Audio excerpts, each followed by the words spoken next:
musique en DVD, en machin, c'est qu'on découvre des films ou des musiques en l'occurrence qu'on n'aurait pas forcément écouté sur Spotify par exemple. Moi j'ai un abonnement Spotify, j'adore Spotify, mais c'est vrai que là du coup ça me permet de découvrir des choses un peu plus rares, ou autant il est très connu dans son pays ou même en France peut-être, mais en tout cas moi je connaissais pas et Lucas non plus, donc on a streamé sur Spotify pour voir à peu près à quoi ça ressemblait. Et du coup on a décidé de le prendre. Les vinyles, je vous dirai pas le prix de tout parce que je me rappellerai pas de tout, mais je sais que les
ça c'était neuf.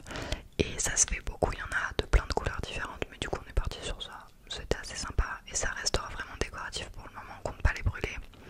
La matière est très bizarre parce que c'est une matière qui est assez solide. Je pense pas que vous verrez. Genre c'est pas de la... C'est de la cire, mais on dirait de la cire plastifiée. C'est assez bizarre. Mais je vais pas trop les frotter ensemble, ça peut les casser. Donc voilà. Dans une boutique indépendante, Lucas s'est acheté des lunettes de soleil fumées marron kaki.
et 100% de polyester recyclé pour le pocket lining. Voilà. La référence, je vais vous mettre l'étiquette, ça sera mieux comme ça, vous vous débrouillez parce que je sais pas où ça se trouve. Voilà, faites un screenshot si besoin. En tout cas, il est très sympa. Et là-bas, elles portent toutes des pantalons de costume noir. Ça m'a vachement inspiré. Du coup, je me suis dit, putain, ça va être là que je vais trouver mon pantalon noir. Mais du coup, j'ai demandé à plusieurs Danoises dans la rue. Attendez, je le pose. Je leur disais en anglais que j'adorais leurs pantalons. Et je demandais à chaque fois d'où ça venait. Et on me disait H&M, donc H&M. Donc je suis passée à H&M puisque